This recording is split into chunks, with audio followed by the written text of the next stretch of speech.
Hello everybody and welcome back to the NLC Summit 2023. My name is still Weeda. I'm still joined by Duckling and Veteran pointing at you in a very menacing way. We just saw Unique take out Nord in a very menacing way, but now we're going to be putting our focus on to the second matchup of the day. Ruddy Esports going up against Vanir. And we just saw an upset, according to most people, apparently, but again, Ruddy Sniper seemed very confident in their level. And now, Ruddy vs Vanir. It should be a easy game for Ruddy Veteran, but who knows? Way back when, alright, when Columbus was trying to find the passage to India, he found, unfortunately for everybody involved, North America, alright? And he did not say, wow, what an upset. He was like, wow, this is India. But we're saying, wow, Unique are actually a really good team. We ventured forth and did not know what to expect. And now we're venturing forth again, Witter, all right?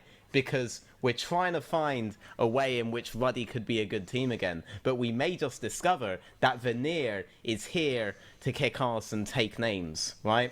And they already have the names of everybody on their team because they took it from the NLC graphics team. So we're all good there. Okay, Duckling, so one of those names on that team sheet is going to be Harbo in the mid lane, right? So you had a lot of things to say about this guy on the tier list stream yesterday, but take us through like who he is as a player. I mean, when I think of Harbo, I instantly think back to his time, especially in the Danish LAN scene, where he's had a lot of success by being a 1v9 machine, you could say. He loves to play the carries, he loves to play aggressive, he loves to be fun to watch because he plays so many exciting champions. He loves to play the assassins and really be the main character of the team. Back when he played at other LANs, he played with a lot of lower elo players. I think it was through Campus Vale, if I'm not mistaken, and his team's names were literally Harbo's Disciple because it was Harbo and then 4 of his friends, and he was the guy they played through. Always play for Harbo mid, and he was able to get some pretty good finishes in these Danish LAN tournaments, like third places, 4th places, which is really good because at Danish LANs we still have some very good teams participating, to be honest, with high-level challenger players in all 5 roles. So being able to every now and then take games off of those guys simply on the back of Harbo is really, really impressive. And I can't wait to see how he stacks up against this Ruddy roster and Envy carry in the mid lane in particular. Yeah, Merlin, you spoke about them back in the day, like yesterday as well, and also we've seen this guy in the Prime League or multiple occasions as well, having a pretty interesting playstyle, but also maybe an even more interesting like champion pool, right? The Canes of the mid lanes, etc. Like, what can we expect from Envy carry in the NLC? If you just watch Omen play, it's interesting because the contrast I ended up giving was that Omen is basically an early stage version of MB Carry. They have very similar kinds of play styles. They play everything like it's an assassin, and they had those kinds of routes. MB Carry, to refresh anyone, this is always what gets people remembering who the guy is. He is that Kane mid guy, right? And he has been paired with the Nunu guy, if you're wondering who Zapdo is as well. So you have some very unique and interesting combos there. You're not quite sure, well, actually, you know almost exactly what you're going to expect. But MV Carry was previously on Unicorns of Love in Prime League, as you have mentioned. He has that assassin-y playstyle, and I want to see how well that translates here, and how well his unique champ pool is able to translate in towards this game. I'm most excited, I'm going to be real, about the return of the British-Lithuanian alliance of 2 empires in the bot lane of Toaster, all right, back in the NLC, where he belongs, all right, his hometown, his home region, all right, playing on the home field. I want to see how this guy does, all right, because that man has carried teams on the map from the AD carry position. And you don't get to say that very often, do you, Witter? No, and also it's also worth noting that, Duckling, you're probably not born when Toaster he ended up starting playing the game, but tough crowd. Come on. Very tough crowd. Like I'm turning 20 in a month, man. I'm not 16 anymore. Very tough crowd. But Veteran, as you were talking about Toaster, very long storied career. You're kind of talking about the free mold of AD carries yesterday on the tier streams. If you're more interested in hearing about this, go ahead. But that's kind of where it comes from in terms of him being a macro-orientated AD carry. Can we call him that? Oh, yeah, I mean, You want to know a fun fact, Witter? No one on the planet has been on more teams than Toaster has. Toaster is actually one of the single most careered players on the planet in the entirety of the League of Legends scene. He has that. He has that pedigree. He's been around forever. And the reason he's been able to be around forever is that when this guy plays the game, he doesn't just like push mid and expect his Nico to be making picks in jungle, or his Viari to be doing something, or his Fiora to do something like any other AD carry would. This guy pushes and rotates immediately. He's first on the objectives. He's first on side lane. He's making the plays. He'll set up the engage of his Varus. He'll set it out with his Ashe. On Sivir, the entire map is his. And that's how he's been able to maintain a presence for so long in such a storied career and always managed to make himself relevant. No one really tries to have that kind of position as an AD carry anymore. I think we hit that peak when we got Prey over in the LCK, but now Prey is back and his name is Toaster,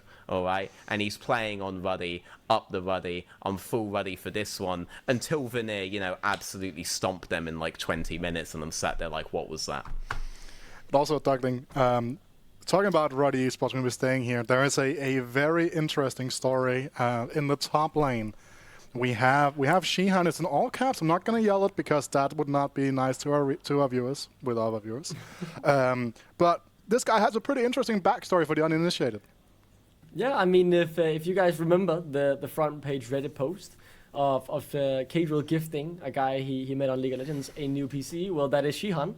And slowly but surely, Shihan has climbed through the competitive ladder. He has played over in Prime League Division 3 before as well, before he ended up now on Ruddy. So he has had some competitive experience, but this is his first big break, you can say, making it into a first division of an ERL. And he is still playing on the PC Cadrill has gifted to him, and he's making good on the promise that he would go pro that he said to Cadrill. It's a beautiful story. It's a heartwarming one as well. I mean, I'm crying internally, but I am internally. Yeah, you would never show those types of emotions in front of the camera, right, Warren? So no. Leave that to the rest of us here. We are going to be getting into the picks and bans very shortly. So in case you guys have anything else you want to add here before we go into picks and bans, the floor is yours. No, I mean, if there's one thing I want to highlight is the comment that was left from Klaus on the NLC announcement of Ruddy's roster, and I really agree with his point because he said no Dane on the team, they'll fail. Thumbs up. And that's a point I agree with because Ruddy came with a really, really good roster last time with a lot of Danes on it, and this time those Danes are gone. So my expectations, even though, I mean, I know MV Carry is a good player, I know Toast is a good player, Shihan has potential, yes, but where are my Danes, man? I need the Danes on the team before I can really have the faith, Well, the Danes are all unburdened now, so we'll see them later. That's the big thing here to note as well. And I'm super excited to kind of watch this match now kind of unfold because we saw the opposite happen in the first match of the NLC here, right? And we couldn't assess Vanir yesterday. Well, they'll be putting themselves up for assessment right now as we're going to be heading directly into the picks and bans here. Nico, Gragas taking away initially, Seri and Sejuani as well. I'm shocked. A Zeri ban in competitive. No way. Oh, no way. Watch this not be a Lucian. Observe, if you will. If it's not Lucian, it's Milio, by the way. And I mean, you're giving us a lot of time to wait. What kind of delay are we on? I don't want them to troll me here. Just ban it. There's a timer beneath you. It's literally right beneath you for the red side. There it is. It is the Milio. It's Milio ban. So now it's going to be Lucian Nami on one side, and then it's going to be like Jinx or Aphelios on the other. And then you throw Lulu with him, right? Or Yumi. Yumi's still open as well. You don't throw Yumi of Jinx if they go Lucian Nami. B1 Cassante. Okay. Okay, they feel like they have possible counterpicks into a Lucian side. Lucian side doesn't feel like a Toaster champion. The problem is, Aphelios and Jinx don't feel like Toaster champions either. I think Sivir when I think Toaster. I think Varus when I think Toaster. The Aphelios is going to come out from Vanir. The normal response to that would be to go into Jinx. You could try your luck and just go Lucian Nami anyway. Lucian Nami is still very powerful in something like Aphelios, but you'd have a very short-range composition, and Aphelios loves short-range compositions because it allows him to utilize his white gun to its fullest potential. So you have the Aphelios come out, you have the Annie Hover. The Annie Hover makes sense as more like a takeaway, because what Aphelios doesn't want, if obviously what you want is like mid to low range compositions, you don't want long range engage, and Annie is able to give you that. So that makes sense as a takeaway, and is actually quite common. We're in the Aphelios Jinx portion. I'm interested to see what Toaster decides he wants to do. A Lucian Nami from Toaster would be weird, right? Lucian Nami is all about one-shotting your opponent with like a Lissandra, some kind of setup like that, which isn't what we think of when we think of Toaster's strengths. Well, it's going to be Lucian. Ooh. Which means we're going to be seeing for it. He's going for it. Okay. I mean, then you have to lock in Nami here, right? Otherwise, it'll just get banned away. Could obviously for the mid lane as well. Milio was up, if Milio was up, you could maybe try go through seconds. But yeah, they're going Lucian Nami. Yeah, so Lucian Nami, very standard given that Lucian is available, and the meta is unpredictable. The Nautilus isn't as necessary now, right? If you're thinking about what you would want to take into a Lucian Nami and you have an Aphelios, I'd think Fresh would be your priority. You don't need to take Naut away unless you're worried Envy Carry would go it, but then Zapdo would have to go something other than Nunu, so I'm not sure that that's like a real threat here. But they have done the Nautilus. I personally would have just done the Fresh. But what they might also be thinking is the point-and-click aspect of Nautilus with the R is going to be a better way to control Lucian later on than just going with the Fresh, who would be better in lane, but would not necessarily be better in those later stages of the game.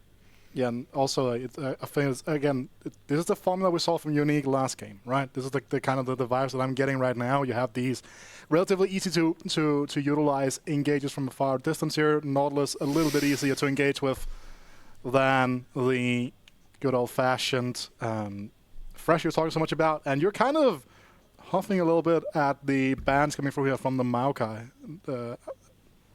Okay, so the Maokai makes more sense for Vanir to want because they want point and click into the Lucian, and the Olaf makes more sense for Ruddy to want because they want something that can deal a lot of damage to the low mobility carries that Vanir have already got picked. So the bans feel really opposite to me right now. The Darius in response to the Olaf ban makes sense. They don't want to lock in the stat check on the immediate next one on the side of Vanir. The Wukong ban makes sense because Wukong is just the most broken jungler that's available and Vanir have priority on the fourth pick. I would assume this goes jungler either way though, and you'd want to be counter picking top lane. There is the jungler. It's going to be Lee Sin. Let's see what Ruddy have planned here, because they have to blind top. No, not top, sorry. They have to blind mid lane, possibly? Wait, I think it's the any mid lane, so it has to be top lane blind, right? Does it have to be? It could be. I think it will be with the Nautilus support, right? So you're not going to have to go the any jungler top. Lissandra's the best pick that they could do with the Lucian Nami as well. But I'm also wondering if it's not then better to go with Abyssal Mask Rush, Nautilus in mid lane and just go Annie on bot lane and try to blow up the Nami early. Both of these are point-and-click champions. That's the thing. Both of these are point-and-click champs. So actually deciding which one here I think they should be blinding is strange. This also obviously reveals the Cassante's top lane. But that was hoping most likely to be true either way. I was really hoping for the Nunu for Septo, but he's going to start us off with the Viego instead.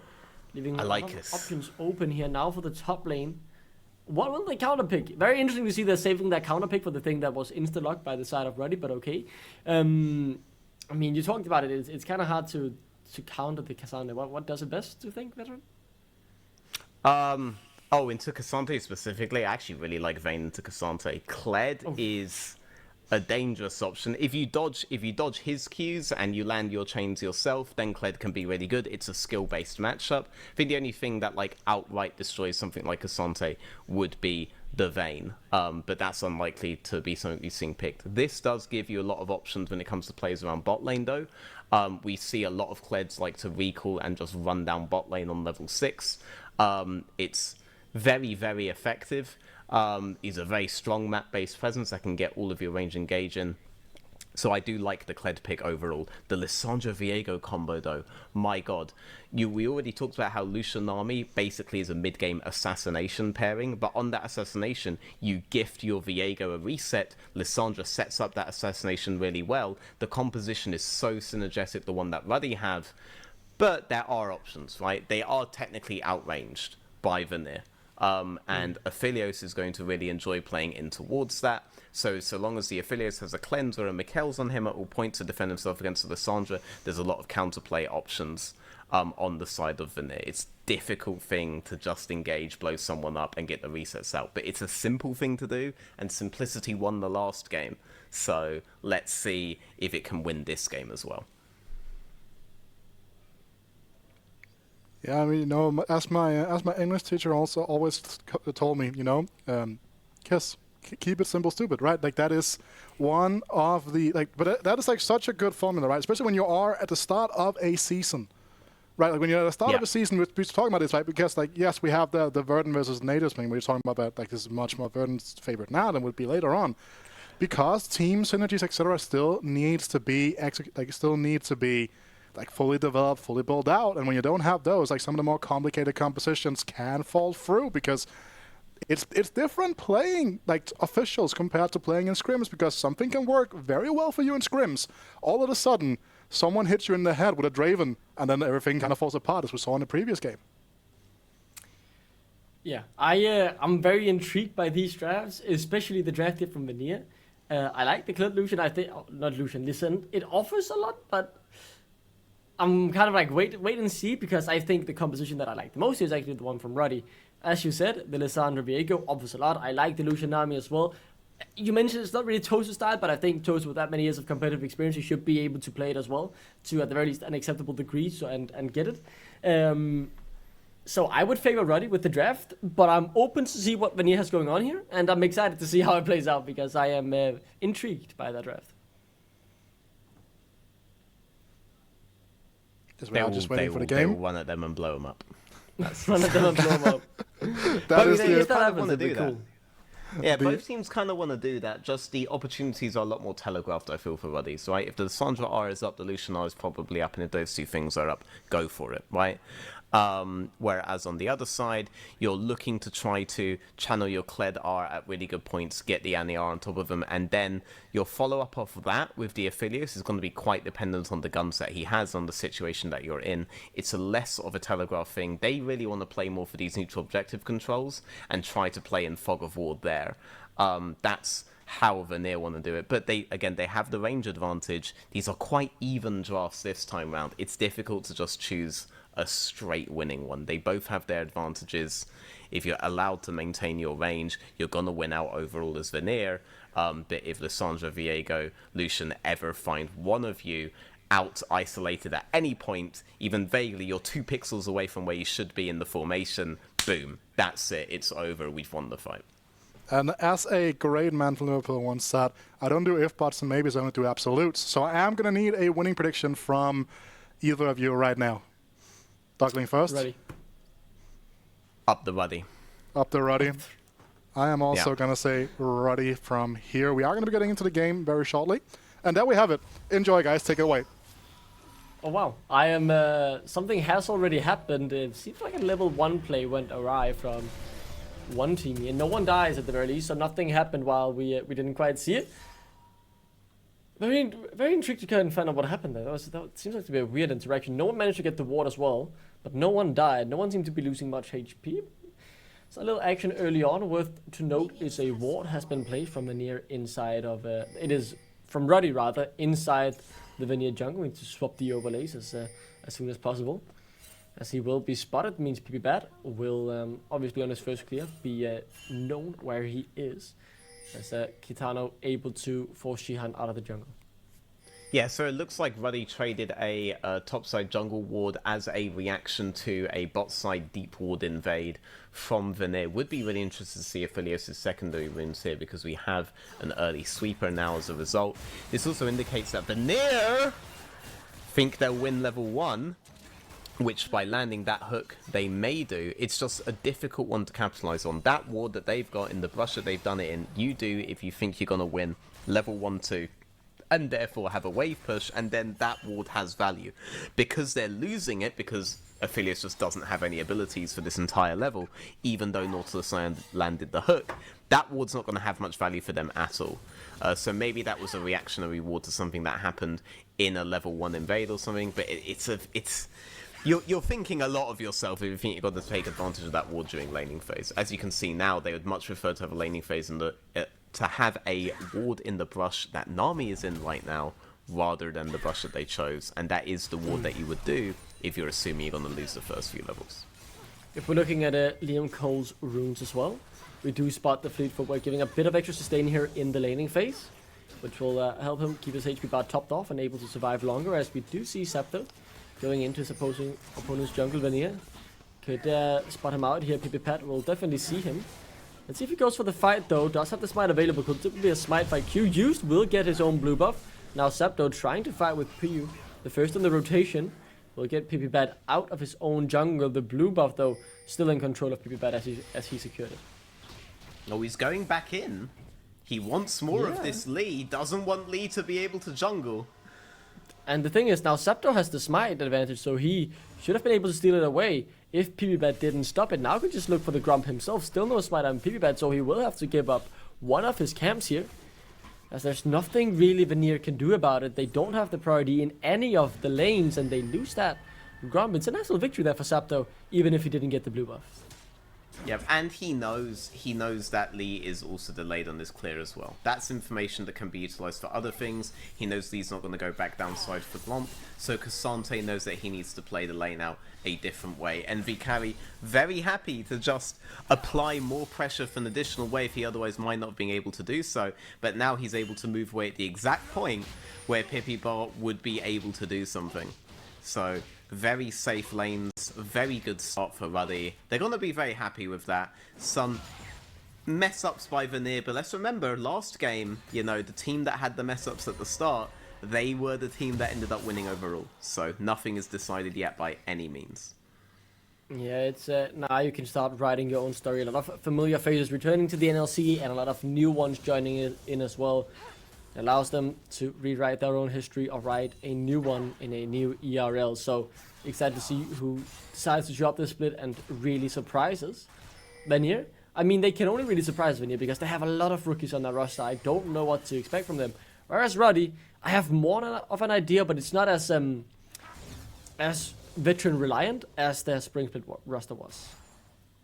Well, it would be very awkward if they did make the whole thing reliant on me, but I will say that their lineup last split did surprise a lot of us as well.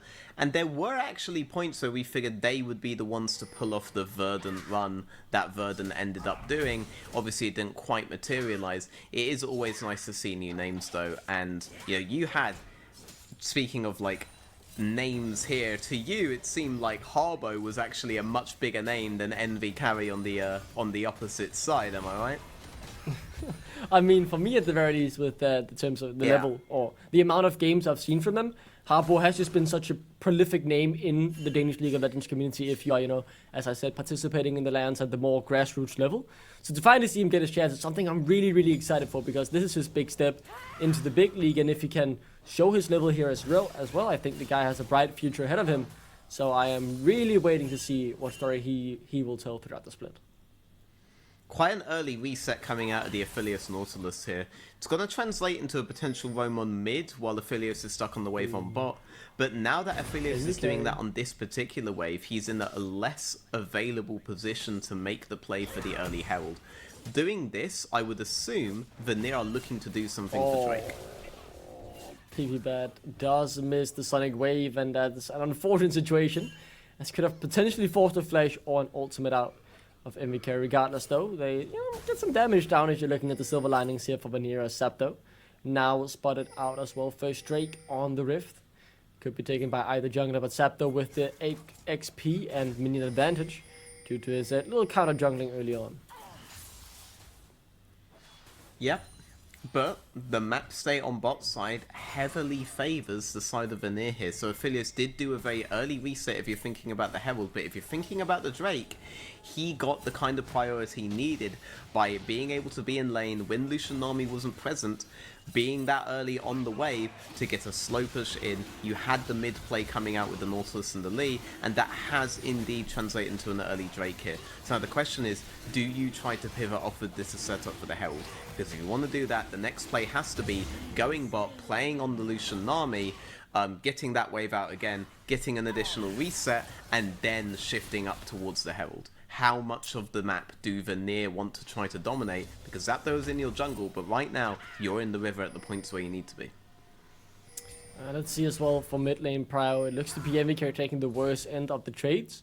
But in terms of minion prio, it is pretty much even Stevens, as it is now PPBad running up towards the top side of his jungle. 30 seconds until that Herald will spawn, and then we're really looking to see where the rotations come through, as it is a minion wave building up for the side of Ruddy on the bot lane. Yeah, it's building up. No huge players being made, but you could easily see this turn into a rotation up towards topside.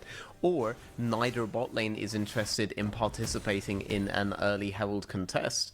And for Vanir, why should they, right? Vanir do have the priority on topside right now. They do have Annie getting the shove in. Lee could potentially start this just with the 3-man on topside, and Ruddy might be too late to stop that.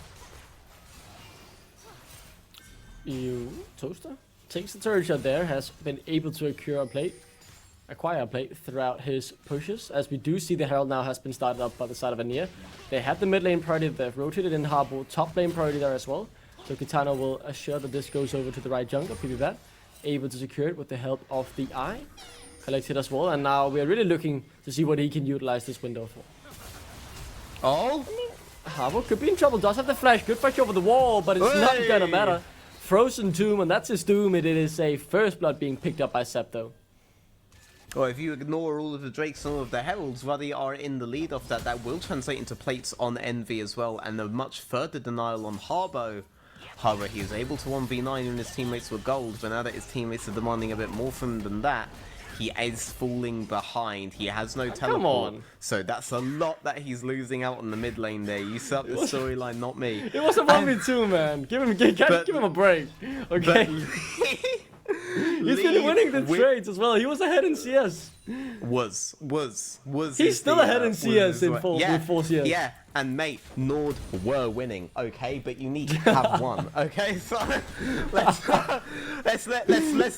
live in the here and now, alright? And if we live in the here and now, I'll let you live in the here and now if Harbo gets some sick 5-man engagement on the Annie, as is still possible, right? You have Lee with the Herald, you do have a way to still get Harbo back in on this game, but that's already a kill onto the jungler, a very important role to get the early kill on, and Viego a very important part of the composition. If they can get him a reset in the first team fights, the rest of the fight goes much easier. It's essentially one on that point, so getting as much burst as you can on him, I think that's a good one by Ruddy.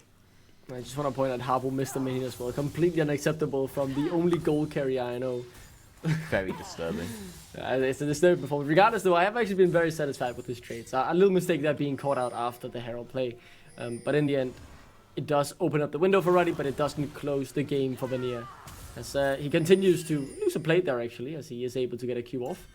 Regardless though, he's still 4 CS ahead, and I'll keep that in my notebook for Harbo winning lane. As PPBad could be looking for something. Level 8 to level 7 on Zapdo. If he finds someone like Pew or Toaster, he could definitely look for the insect. Doesn't have a ward, of course. Remember that, with the Herald still being in his pocket, but does have flash available. Could look to make a play around bot lane with Garfield being there as well. Yep.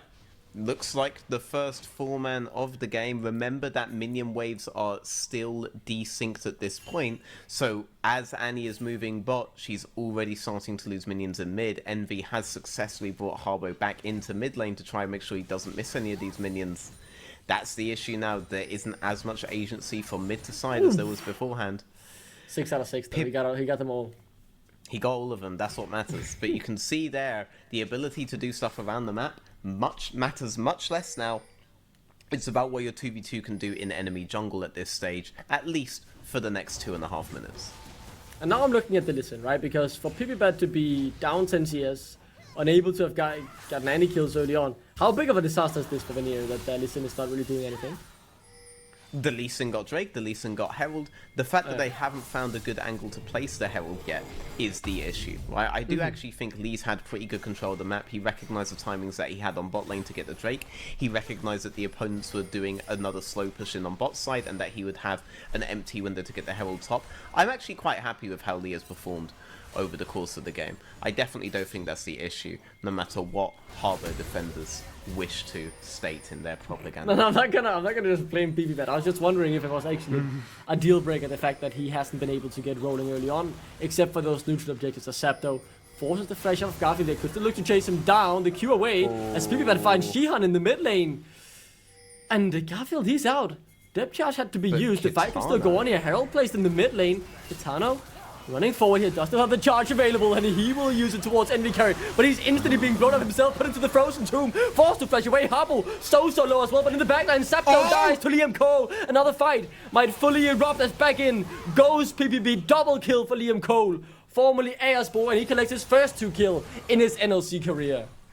That blue R from Liam Cole, I'm pretty sure that landed on at least 3 people there on the side of Ruddy. Did so much damage, and yeah, it looked for a minute there like Kitano bitten off more than he could chew, but he was able to get as much burst down as he possibly could and set up that blue R from Liam Cole. They used a lot to try to get onto Garfield. Garfield burned his R, but ultimately they used too much. They weren't able to get the turn that they needed, and it was the Aphelios that got the burst out to get the first proper kills of the game. You have to feel very comfortable as Vanir with that. It's kind of a mirror of the last game, right? The very opening stages, the very opening timings, Ruddy, they had Zapdo in PPBad's jungle, telling him how it was going to be. They get the first kill on mid lane, but after that, it looks like Vanir have a better grasp of the game once you have to start reacting to things around the map. Nice early plays by Ruddy, but Vanir, they're in the driver's seat now. Let's see what they do. Gold looks even, but the stats definitely are not. Oof. I mean, these games today have been really, really exciting, and they're painting a very exciting picture for a whole league as well coming into the split, because I thought we had maybe 4 or 5 teams would just be better than the other teams, but so far, I mean, the teams that I was unsure of and I was having a lot of question marks about, they're showing up, they are coming here to play and not just to be absolutely steamrolled, because one of the things we saw quite a lot last year from some of our bottom teams. This looks to be a very exciting split. If this level of performance continues from pretty much every team, we could see new teams winning every week, and those 4 playoff places could be very hard to predict. All war is an information game, and Vanir, Unique, all these teams Forfall later on were winning it because we just didn't really know what to expect. Ruddy didn't know what to expect either, nor definitely didn't know what to expect, but now they know that they can expect a challenge for their spots, and those first 4 or 5 spots are definitely not as free as they may have envisioned. Let's see what happens here though, because the second Herald is on the Rift, and we have 10 members up towards the river as well, so it seems like someone wants to contest it. That's Kitano. Could be looking for something as the charge available. Toast against Hook, and he's just instantly evaporated into the hands of Harpo. Envy carry, now the one trying to do something to disregard this fight and just get back out. But PPB caught over the wall, able to jump back over with a safeguard. No issue there. They just catch Toast and find a free kill.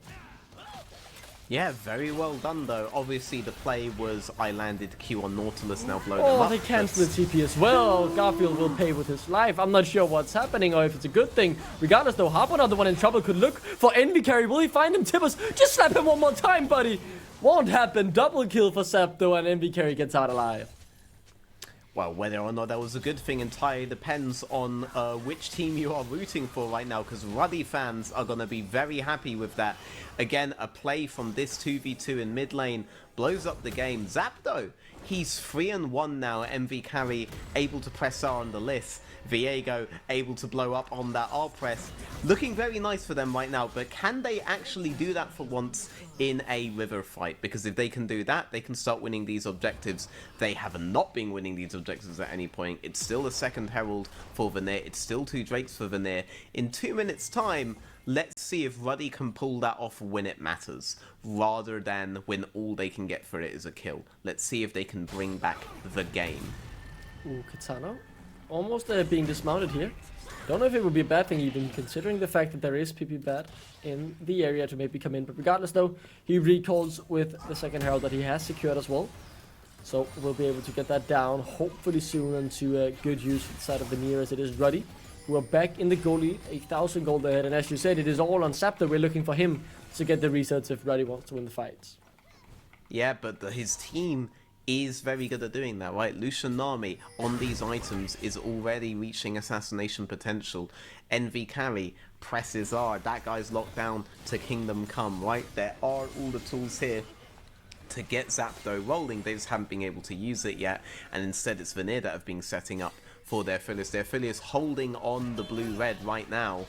The highest damage gun set in the game across any range. Obviously, you'd rather just have 50 billion light boomerangs if you're 1 pixel away from your opponent, but across basically any range, red-blue is what you want. The blue art is what gave him the burst last time around, and he has max ammo on both. Well, not max ammo, but he has really good ammo on both. So looks like this is how they're going to enter. It's going to be a repeat of the last fight.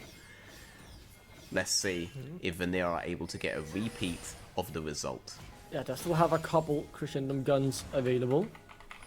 SPVB, that does connect with the first Q Sonic Wave. Doesn't get taken, but a safeguard out to safety as MV Carry goes forward with the claw.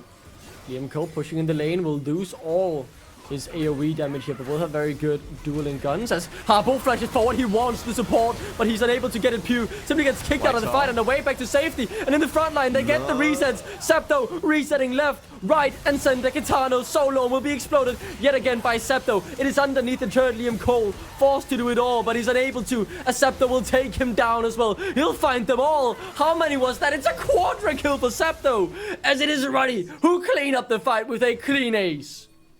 I do love watching a Viego reset comp sometimes. When it just starts popping off in a fight, it just so clean, slam after slam after slam. But it was a team effort to get the Viego there, and simplicity reigns supreme. Once again, the press R and blow them up composition has pressed R, has blown up Vanir. You had red-white guns on the affiliates that fight, and he got the white R off, but he wasn't able to get in range because getting in range to use it properly ended up meaning death for him. That fight was over before it began. Finally, Ruddy, they did it in the same place they'd done everything else, which is in the mid lane, but they did it at crucial timing with this Drake coming up, and they've nabbed that objective for themselves. This could be the start of the end. It's a 7-1-1 Viego. That window you need to get him to start slamming everybody on the opposing team and getting those resets off is now a very, very wide window. It's an incredibly easy composition for Ruddy to pull off from this point on. Let's see if they can just keep doing it at those proper timings. That's feel a bit bad for Vanir PU. Just barely survived the initial engage there from Harbo, and obviously Septo able to get the resets now. 4,000 gold ahead, having been able to pick up the third Drake as well. Have stopped the early Drake scaling. They're able to get another turret here as well, just to grow that gold lead. Every carry picking that up. 117, 7-1-1 on Septo. We can definitely see how this 2v2 has worked together, and it's been really, really good to watch this game, as they have now, really started to take over the Rift. Yeah. Zapdos says, come on and slam, and he welcomes Ruddy into the Jan. They are now here trying to get the top spot that they figured they deserved last split, right? If you remember that, Ruddy were the guys that we thought would be competing for it. It's over. Yeah, he's dead. Slam. He's dead. That's 3 ultimates though. He is Jam. He is Jam. That is right there. That is no jungle for 30 seconds. With the Baron just recently spawned on the map. Can Vanir do anything here? I kind of feel like they can, to be honest with you, because it's 4 ultimates actually used there. So could they do something? I feel like they could do something here. Try and stop it. I mean, Eddie does a lot of good AoE damage in the pit, right? I mean, they don't know that they're all in the pit, right? For all they know, they're in the pixel brush, waiting for them to walk out, then the tri brush, waiting for them to walk out. They have no safe way to enter there. And even though MV carries R is gone, you still have stuns, you still have knockups, you still have multiple ways there to lock someone down and get another reset on the Viego. It's not as simple as just interrupt them on the pit. If the entire area outside of the pit is just darkness for you, you have to model it as if they could be in any brush at any time. The trees are speaking, and Vanir are shrinking away from contesting that whatsoever, as well as they should, really. They just need to reset, try not to get caught again before the next objective, and then try to contest Ruddy if they end up splitting up, right? Ruddy's composition, it can be taken out the same way. You do have a lot of bursts on the side of Vanir, they just ultimately aren't finding it. It's not as brain dead of a composition as Ruddy's, and as a result, they're starting to just lose the game. Like, if one of these guys walks up too far towards the turret, and he could just, drop Tibbers on top of them like a nuke, affiliates could follow up and you could get a kill.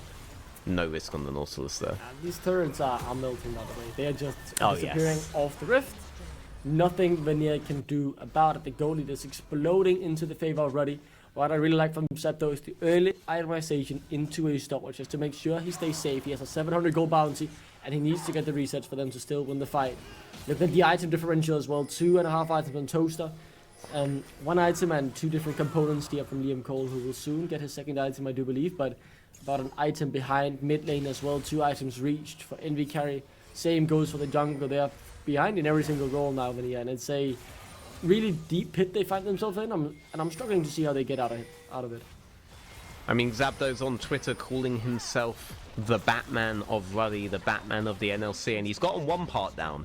He is certainly rich right now. All of the gold and all of the value is on this champion. He's playing very risky, but they can't let him give away his bounty. That guy's gone, and this entire gold lead basically vanishes between Ruddy and Vanir. So, yes, I like that Zapdo's trying to find these flanks, trying to find these ways to get into fights, but if he makes a mistake and he's the guy that gets blown up, this advantage from Ruddy could turn very, very fast. We're waiting to see what happens in the next fight, because it feels like one more fight is all Ruddy need to assert themselves in this game and make sure that the victory will be theirs. With the Baron buff running off soon as well, we are reaching a soul point for Vanir that they could look to contest 2 items now on top and ADC. On the other hand though, jungle and mid far from those item points as Envy carry now goes forward. Gitano in the mid lane, maybe looking for something, does have the charge available. Harpo finds a 2-man stomp, but he just instantly gets jumped upon, forced to flee from the crime scene as now they try to lock up Zapdo, but he goes gold with the stopwatch to buy more time. They have to kill him, but they just can't. He's out of safety. Toaster though has died somehow, some way. Liam Cole finds him unbelievably. I don't know how, but they do. Somehow it's Vanir who win the fight. Harpo alive, Gitano alive. They could back and they could reset for the Drake. Because whereas Zapdo survived, he was still out of the fight. Yes, they didn't kill Zapdo, but they removed him from the fight, and that was still enough to remove all of that gold. Toaster et al. Giving their life works if Zapdo's able to have any agency in the fight, but he wasn't able to because Vanir, they locked him down. The play opened up by your boy Haro that ended up having a lot of value, and now Vanir, they're going to be on soul point. Yeah, that's the soul point for Vanir, right? As you just said, and it is an impressive one. Really gets them that extra bit of defensive utility. One more Drake away from the soul as well. Toaster a bit too far forward somehow in that fight. Didn't quite see what ended up bringing him into the front line, but he just died to Liam Cole, able to Gale Force into his face, I guess. Regardless though, as you said, Zapdo out of the fight. It's unfortunate for Vanir, they did manage to get the big bounty, but keeping out of the fight was still enough to turn the tides. And now the game feels really to be back on. The 2 item spikes are now being hit for Vanir. They're getting now their second items, and they're slowly but surely getting toward the third as well. I'm in particular waiting for Liam Cole to get the 3rd item, because he's been playing very well so far, staying safe for as much as possible really, and has been dishing out good damage in the meantime. I mean, the options are still there for Ruddy, right? You still have all of that gold onto Viego, and they're looking for it. Garfield, MV carry. target it down. They know he's in there now. PvP, they go on him, kicking away Zapdo, but he's still locked up. Will still get taken down. You have to feel no. He's out for now. But Toaster just gets deleted by Harpo, and now they're onto Zapdo as well. This is turning out to be a horrible situation for Ruddy. Can they turn it around somehow? No, they cannot at the moment, because it is just Vanir finding 3. They won't find more. You have to feel no. Gitano wants it, but a good dash away with the claw gets Envy carry out. Vanir find 3 unpunished. They've severely overestimated the amount of damage that MV carry and Zapdo do alone. If Toaster was in a position to unleash his full fury on the Lee Sin, that's a definite pick. But together, yes, you're 8-1-1, yes, you're rich, but you are not Batman, and you are not winning that fight immediately, alright? Or you are Batman, and in being so, you didn't actually kill the Lee Sin. You want to be more like a Zack Snyder Batman rather than the Christopher Nolan Batman in this fight, and for that, you're going to need some help. You're going to need Toaster and his guns. You're going to have to break your second rule. The Toaster wasn't there. The burst wasn't there. The Lee Sin lived, and Zapdo ended up having to give his life. I'm gonna say something really embarrassing here, veteran. I've never watched a Batman movie, so I don't know. I don't really know who Zack Snyder is, or whoever the other guy was. There's like, it's such a dramatic turn to go from I haven't watched a Batman movie to I don't know who Zack Snyder is. Like, at that point, you just need to tell me you don't watch movies. You know? Yeah, I don't know. I don't really watch many movies. I recently watched Ted Lasso, really good series actually. I did it instead of studying for my law exam. Regardless though, Baron is just spawned and it's instantly being started up. I thought they would wait a minute, but no, they're going in. 5,000 HP and dropping. Oh, where did he go? That's the hub I've been waiting for. He didn't have time to react. The charge is coming in as well. They want more here. Shihan forced to run. The flash is available, and it is instantly used to try and get out to safety, but the depth charge will seal his fate. It is 2 more, and a Baron for Vanir. It's happening again. It is happening again. Vanir are upsetting Ruddy. The known quantities are losing to the unknown quantities. But my god, are the unknowns of the NLC remembering that this place was not built by the veterans, it was built by the rookies. And the rookies are coming back in force saying, this is our league, this is our time. You had your time, Toaster. Yeah, you have that record. Maybe you should stop trying to break it every split. And they are now threatening Ruddy's base on the next reset.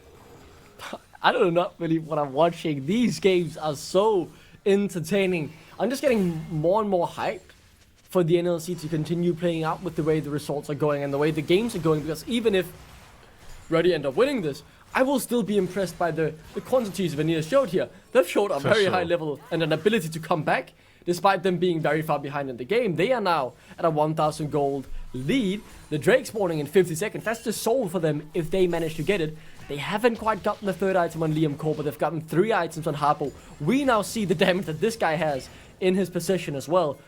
3 items on Kitano. He's pretty beefy in the front line. Here comes the charge as well. On towards Envy Carry. He will be hit up by it. Able to take the claw out. Now PPBat forced to run as this looks kind of weird. Envy Carry locked up as well. The dip charge will be denied. Toaster forced to cleanse out to save the Shihan in the front line, taking up quite a lot of damage as the Herald charge. Or was that Tibbers? That was the Tibbers.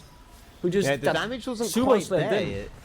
It was green purple guns on the Aphelios, and that R as a result was more utility R than anything. But now you do have blue gun, but you have no R anymore on the Aphelios. You don't have R anymore on Tibbers, as you've just said. You don't have R anymore on Kled. It's a shame because they only need to get this done once more, and then they have a soul that counters what Ruddy wants to do. Ruddy want to one-shot you. That soul makes you impossible to one-shot. This is what Vanir really wanted to contest, but it feels like they pulled the trigger a bit too early. Let's see what PPBat does here. He does have the flash kick available if he wants to go for the hero play. So many flashes available for both teams, as it is Zapdo in the front and we're looking at. He's the Fed member who needs to get the reset, so if Ruddy get 1, they could look to get more, but if no one dies for Vanir, it is certainly set to be a good fight. 7,000 HP and dropping on the Drake. PPBat in the pit. Zapdo goes forward, hits up Kitano for a bit of damage, but it's not more than a bit of chip away at that HP bar. 5,000 HP and dropping. The claw goes forward. It will be taken by Envy Carry. And now the fight truly starts in the front end. It's Kitano, but he has the Guardian 80. Remember that. Zapdo instantly goes into his Harpo catch back alongside Liam Cole. PPBat in the front line. Zapdo finds the reset. Will it be enough as Kitano dashes forward and wants to be aggressive? He wants to set the tempo for the fight as the charge is back off cooldown, but you're charging in the wrong direction. It's a double kill for Liam Cole, who looks to get 3. The Danish man stays alive. Piu will fall to Kitano, who's finally found the right way to enter the fight. Zapdo running his kingdom, falling behind him. It's Vanir charging down bottom lane. You want to know something about the Zack Snyder Batman movies, Duckling? Tell me. They were a failure. And Liam Cole ran away with that fight while Zapdo was so close and yet not close enough to taking him down. Liam Cole hung on by a thread, if you notice there, on 200, 300 HP, but able to grab the triple kill. He's 6-1 and 3. On this reset, you have to think they just run it back straight down towards that Drake pit. They'll be there first. That should be sold for them. Or are we going to have a second contest? Did that fight elongate so well that Ruddy have a second chance at life? Because that Drake is death if Vanir are able to take it. And it looks like, despite winning the team fight, they've simply put themselves in the marginally better position for the next one. And this time the ultimates are back up, so be aware for the all-in for Ruddy. It is so much more effective with the culling, with the Frozen Tomb to follow up. No flashes really on the main carries here. Both mid and AD carry missing it, support missing it as well. Yes, the top junglers might have it, except for Zapdo. But the main guys are without their most important abilities to get out of danger. I'm in particular looking at Liam Cole, as you said, surviving on a sliver of HP last time to turn the play around. This time, no cleanse, no flash to get out. Let's look at NB carry. NB carry is looking for the flank. You have to walk forward here. Pew almost instantly deleted as she had all-out Harpo away. The Drake's still falling, and there goes Toaster. It is a one fight for sure. They get the soul, they get the kills, they get everything. Vanir are doing it. Yeah, Vanir are making it happen. Ruddy are supposed to be the Mr. Make It Happen, but Vanir are showing them how it is done. They're pushing through mid lane. They have that soul. That fight happened from so many angles for Ruddy, and they weren't able to keep track properly. I think Vanir have done it, by the way. The Baron is coming up. They have soul for that. How did they lose this? I can't believe what I'm watching, but it is so insane. These rookies stepping up. They are showing that they deserve to be on this level, and it is so good to see. Toaster 0-5 and 6. I mean, NB carry, yes, he's 1, 2, and 9. That's not bad considering 9 assists out of 10 kills. So he's been involved in everything this game, but they just haven't really been able to drag themselves over the finish line, Ruddy. It's all on Septo and his resets, but they've been unable to find them in the past couple of fights. And the resets they find are not the massive ones. It's not a Liam Cole, it's not a Harpo. It's someone like PP Bat or someone who's just simply a bit more frontline. It doesn't allow you to really get another reset instantly after. PP Bat could have maybe been a good reset if they were able to get on top and assassinate the affiliates off of it, but they hesitated on those moments, and thus they weren't able to find it. Vanir aren't just first on the Baron, but it looks like Ruddy aren't really feeling the contests. They're playing for mid push. I guess they don't realize how fast this Baron's really getting done, or they figured the best case scenario is to try to break the base now and they won't get a better chance to do it. But with the Baron recalls, Vanir should be looking to just try to set up a final fight. Maybe an Elder flip? I mean, that's always the good old fashioned, right? You can always flip around Elder. It's 4 minutes time until we're going to see Elder. Vanir don't know where Ruddy are. They're going to get flanked! This could be it. There's a cleanse on Liam Cole. There's no flash on either of the Vanir carries. As the recalls now come through instead, they're not going to commit to the flank. Even though it would have been a 5v4 in favor of Ruddy. They're resetting, they're backing off, they're not making the aggressive play. Could have been, but Kled does have the TP, so if they're not confident in their ability to just one-shot Vanir, then it will be a 5-on-5 overall, and Vanir so far have been winning in the long run on these fights. That's the thing. Ruddy have a composition that's really good in the short term, right? They have a lot of frontline burst, a lot of crowd control, and if that is all able to work in the first few seconds, they win the fight. Now that's less likely, and if Kled's TPing in as well, now you just lose the game off of it. It's difficult for Ruddy to find these angles. That would be a perfect one in any other circumstance, in any other game state, but not in this one. And unfortunately, this is the one that Ruddy find themselves in. Their base is breaking. Mid lane's gonna be next. Bot wave is not set up at all for that. And now you even have a flank angle open for Vanir on the top side if they ever decide to use it, which they apparently don't. Apparently a really good time to get Wolves as well, affiliates, fair enough. Oh wow, Kitano deleted that turret very, very quickly, has his GA back up now as well. Blue R. As to say, blue gun, AoE gun is very, very good. Kitano instantly gets demounted, but does it really matter? No, it doesn't. No, it does not. And the affiliates only got one person, Shihan, with the R, so what I thought was going to be a very explosive blue R didn't actually quite get to materialize, unfortunately. That is the 200 years gun, if you remember all of those videos. The 200 years videos of affiliates just blowing everything up, that was the blue R on like a crowd of 5 people happening. But he unfortunately only landed it on one person though. Would have been an interesting watch regardless, as now Harpo could get hit up here. Yes, he's CC'd, and he might actually go down without being able to do anything. Yes, a chain CC to secure the kill, but they won't allow the reset. Instantly into the GA is Septo. As now MBK forced to flash away, the claw is used, but it's not taken back. It's Liam Cole just hitting away, and she forced to all out away from the fight. Septo chased down by P-Bat. Yes, he jukes the Sonic Wave, but this looks to be all she wrote for another upset in the NLC. 2 for 2 as Septo falls. NBK could look to try and TP back to the turrets, but they would melt before his eyes. Liam Cole hitting away at the Nexus, taking the victory. 2 out of 2 upsets to kick off our NLC Summer 2023 season.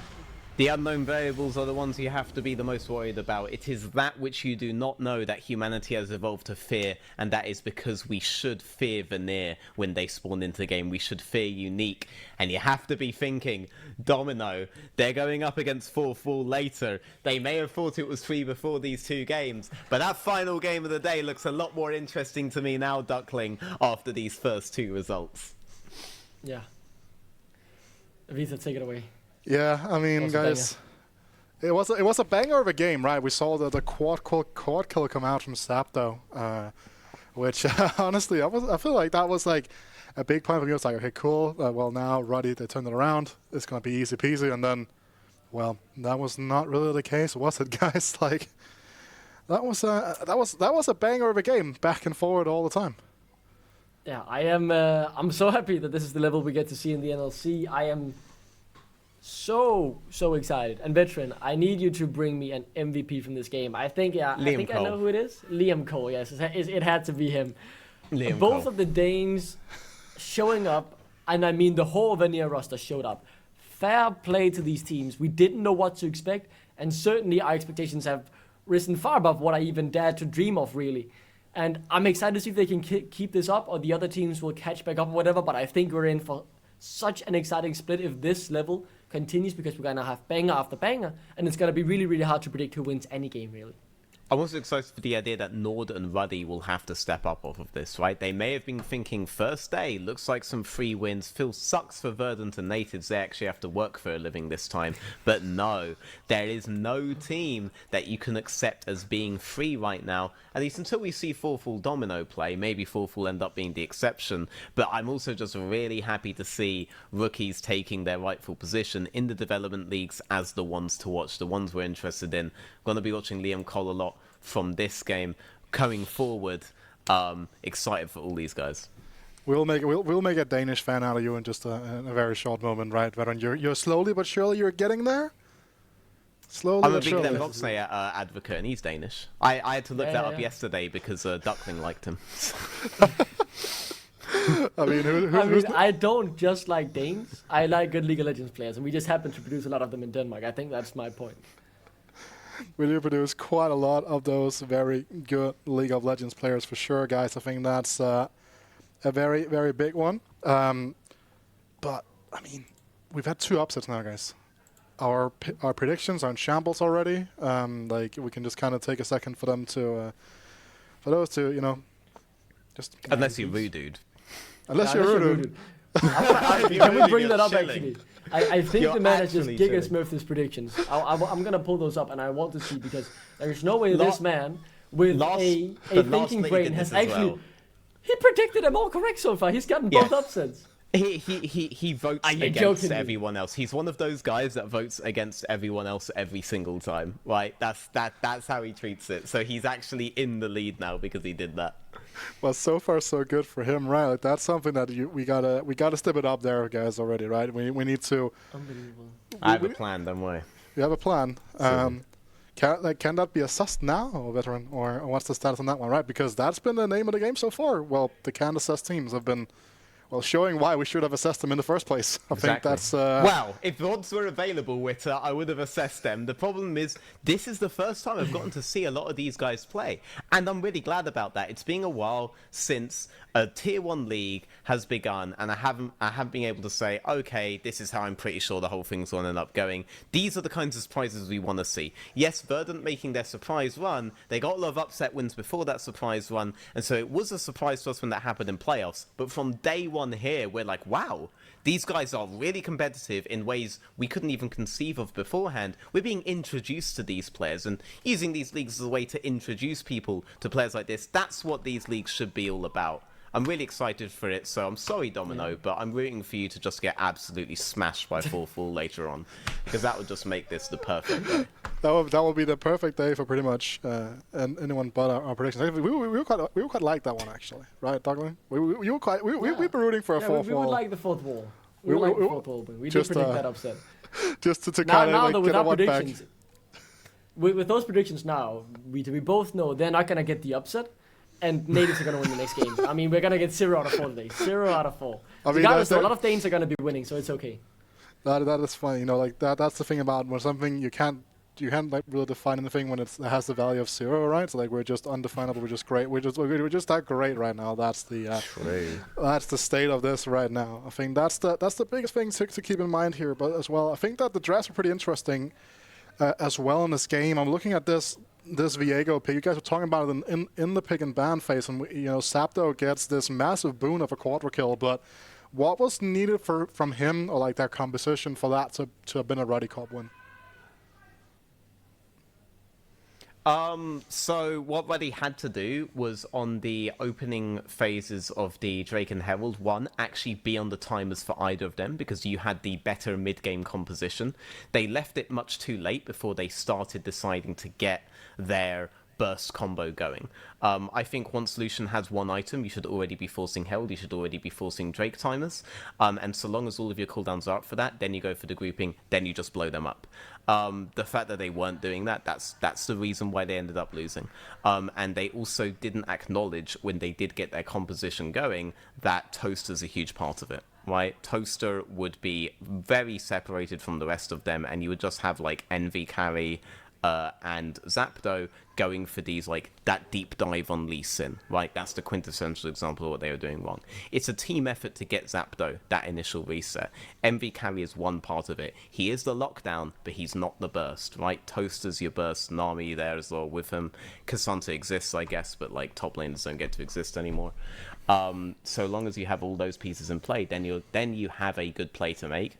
Otherwise, I don't think you quite understand the composition that you're doing, and they learned that when that Bruiser Lee Sin just ran away on full HP, and suddenly you're in a bad position. Well, you're talking about how top laners don't get to exist. Maybe we should ask Kitano about that one here, who is going to be our interviewee after this game. Hello, Kitano. Congratulations on that victory. How do you feel? I feel great. I'm really happy of what we show with the team. Like I think we played pretty well. There was a bit of mistakes, but I think we did pretty well. So personally, this game, you're running the Kled in the top lane. Is that something that like, you were calling for? Was that a coach call? Or, like, where did that come in? Like Kled is my most played champion like since I played top lane, so it was an evidence for me because like when I saw the angle, I can just tell the coach, and also we played it a bit on screen, so we were pretty confident with it. Awesome as well. And the guys in here, Veteran and Duckling, were really hyping up Liam Cole. What is it like to play with him as your AD carry? Is that like the primary driving force of your team going forward, or what's the situation with him? I think he's really good. Like I'm really happy to play with him and with all the guys. Like all the staff and players are really amazing. But yeah, Liam Cole is the funny guy, and he don't speak that much during the game, but he clicks a lot, and this is good for us. Clicking a lot. That's a pretty quintessential thing when you're playing back in that bot lane. Any final things you want to say before we do send you off to have a great time and celebrate your victory? Yeah, I want to thank all the people that I played with since the beginning, and that taught me a lot on the league and on the human side also. Thanks to Vanir for the confidence. Thanks to all the team, all the staffs, and I hope we will win all the next one also. Thank you so much. Again, congratulations. We're going to go to a quick break here, and then we will be back with yet another banger of a match from the NLC.